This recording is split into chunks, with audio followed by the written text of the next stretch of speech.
Hey, good morning, Bethel. Thanks for choosing chapel today. I'm bummed I can't be there in person with you this morning, but I am so excited about what God is doing on our campus. Today, we kick off our official partnership with World Vision.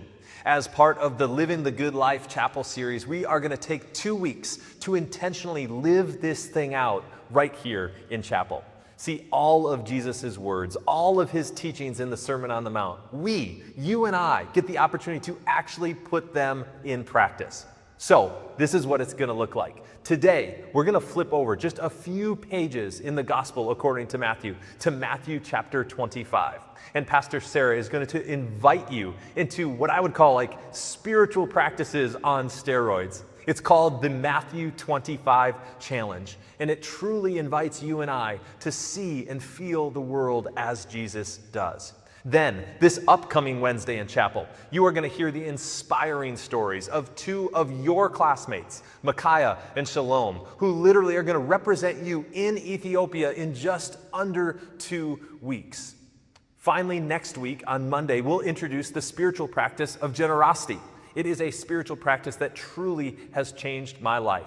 And then everything is building up to this. Next Wednesday, you do not want to miss it. We are hosting our very own World Vision Chosen Chapel right here, 1020 in Benson Great Hall. It will be an unforgettable experience. There will be music and testimonies and photo booths and an inspiring message from a VP from World Vision, Steve Spear. This guy literally, you guys, he ran from Los Angeles to New York. That's like a marathon every day for 5 months. And then this special day, next Wednesday, will be capped off with an opportunity, an invitation, a challenge to practice generosity that will affect the lives of so many children in our partner community in Ethiopia. An invitation for you to be chosen by them to be a child sponsor. You guys, please do not miss what God is doing these next 2 weeks in chapel. Please show up, invite a friend, and let's make our world look more like heaven. Good morning, everybody. Like Pastor Nick said in the video just now, I have the privilege of inviting you to something called the Matthew 25 Challenge this morning. But before we do that, I want us to look at the chapter of Matthew 25. So if you have your Bibles, would you open them to Matthew 25? And in a minute, we're going to read these together. But just let me say this. There is so much in this chapter that I wish we could dig into. We just do not have time to do all of that this morning. And so we're going to focus on verses 34 through 40. So I want to invite you to stand with me, and we're going to read these out loud together. So they'll be on the screen if you don't have your Bibles with you. We're going to read 35. Looks like 35 is on there, not 34. So we'll start with 35 and go through verse 40. For I was hungry, and you gave me something to eat. I was thirsty, and you gave me something to drink. I was a stranger, and you invited me in. I needed clothes, and you clothed me. I was sick, and you looked after me. I was in prison, and you came to visit me. Then the righteous will answer him, Lord, when did we see you hungry and feed you, or thirsty and give you something to drink? When did we see you a stranger and invite you in, or needing clothes and clothe you? When did we see you sick or in prison and go to visit you? The king will reply, truly I tell you, whatever you did for one of the least of these brothers and sisters of mine, you did for me. You can have a seat. So these verses, you guys, fall in the timeline when Jesus is preparing for his death. And he's with his disciples, and he's inviting them into this good life, and he's giving them practical ideas of what this looks like, right? So we see so many practical things in these verses that they could do to live the good life, to live in God's kingdom here on earth. He talks about when someone's hungry, give them some food. When someone's thirsty, let's give them some water. He talks about hospitality, inviting people into our houses. The original word for hospitality, you guys, actually means welcoming a stranger. So we can do that as we practice hospitality.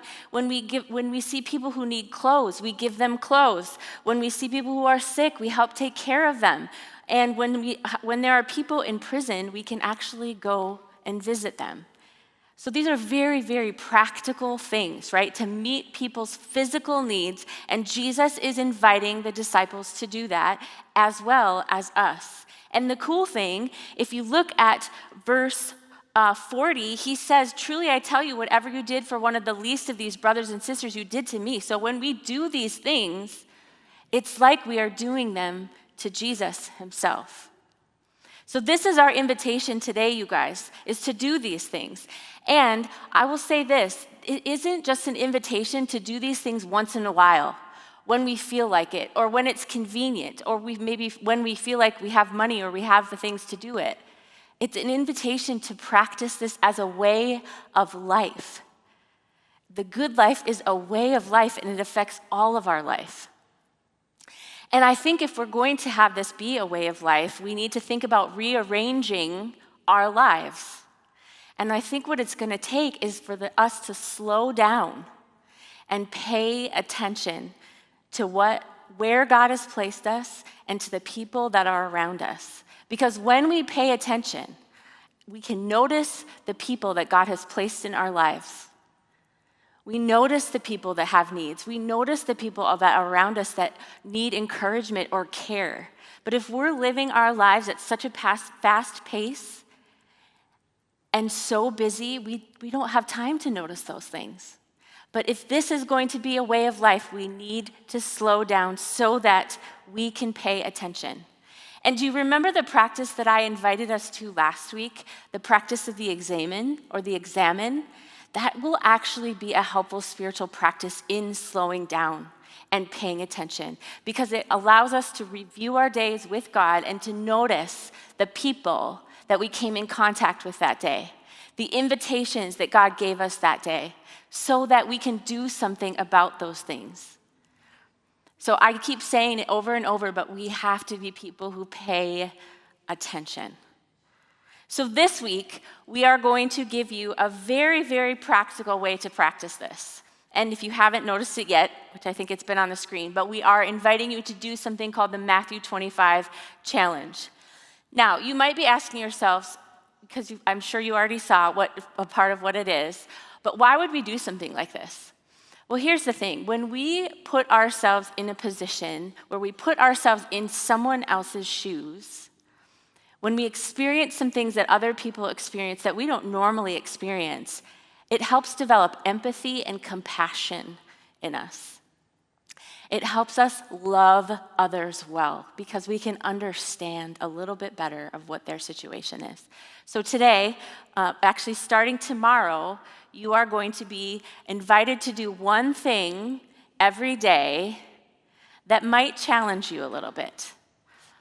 But it's going to put you in a position where you might be able to experience what it would feel like to be someone who does not have food right at their fingertips. You all can just walk right to the DC and get food. But what would it feel like if you didn't have access to food? Another day you were going to experience what it feels like to only drink water. And there are people living around the world right now that don't have access to clean water. You also might get to experience what it feels like to live in a house where you don't have a bed, or you aren't living in a safe home. So those are some of the things you get to experience this week. And again, I hope and pray that those things develop empathy and compassion in us. And so tomorrow, day one, you are going to be invited to skip lunch. And then for dinner, we are going to invite you to have only rice and beans for dinner. So the DC is prepared for this. They know this is happening. They're ready for you when you come for dinner. And here's what I would say to you as you do this tomorrow. Again, pay attention. When you start to notice those hunger pains, that's an invitation for you to trust God and to ask God to sustain you. And again, to imagine what it would feel like to experience hunger pains every day. And then on Wednesday, we're going to invite you into just drinking water all day long. Now, if you're like me and a little bit addicted to caffeine and bubblers, this might be a challenge for you. I'm guessing that some of us might get caffeine withdrawal headaches. We might have lower energy than we're used to, but again, those are opportunities and invitations for you to pay attention to what God might show you during that, and to ask God to sustain you. And then on Thursday, we're going to invite you to sleep on the floor of your dorm room. And again, I invite you to pay attention to how you sleep. Pay attention to how you feel the next morning as you've slept on that floor all night long.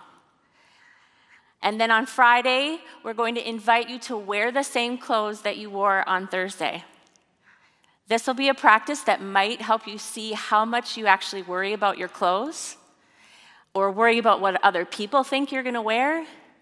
So pay attention to those things and notice what God shows you through that. And then on Saturday, we're going to invite you to reach out to someone that you know that might be struggling with something, whatever it might be. And that might be an invitation for you to pray for them, or to walk with them, to sit with them, to take them to coffee, whatever that might look like. Ask God about that, and then do that with this person. And then on Sunday, we're going to invite you to take a 30-minute prayer walk. And so again, I just invite you to ask God as you're walking to bring things to mind that he wants you to be praying about. It could be praying for friends. It could be praying for our country, for our world, for our state. It could be about how you want to get involved in the next couple weeks when we talk about the chosen opportunity. So all of these things this week, again, you guys, are opportunities for you to pay attention and to notice what God might show you through these practices. Again, it might be a challenge, but I invite you to ask God to be there with you and to do these things with God. And then take some time to reflect on what you're noticing and what you're seeing and what you're feeling and you're experiencing. Maybe journal about it. And talk about it with each other in your small groups, in Shape, in Shift, in your community groups. Reflect on those things together about what God is showing you as you walk through this week. I wanted to close by just inviting you to watch one more video that is from World Vision that will give you a better picture of what this Matthew 25 challenge is all about. Then the king would say to those on his right, "Come, you are blessed by my Father. Take your inheritance, the kingdom prepared for you since the creation of the world. For I was hungry, and you gave me something to eat. I was thirsty, and you gave me something to drink. I was a stranger, and you invited me in. I needed clothes, and you clothed me. I was sick, and you looked after me.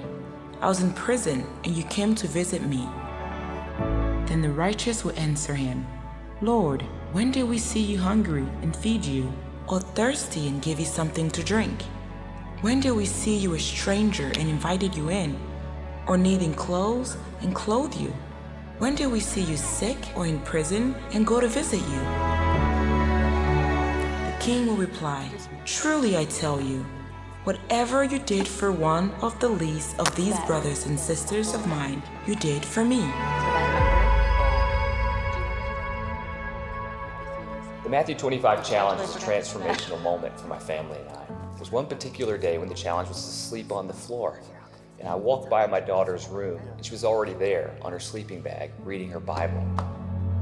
The Matthew 25 challenge was an incredibly spiritual experience for me personally. God was teaching us different things every day, and sharing it with each other was really exciting. Well, when it came to the Water Day Challenge, 3 words come to mind: caffeine, withdrawal, headaches. Going without coffee all day was a lot harder than I thought. I would get these headaches, but every time I did, it would remind me of the 6-kilometer walk that women and children have to do to get unclean water. My first thought was, this will be easy. I grew up missing meals and sleeping on the floor, but my daughters, not so much. They were challenged to come out of their Wi-Fi life and actually experience what kids around the world experience every single day.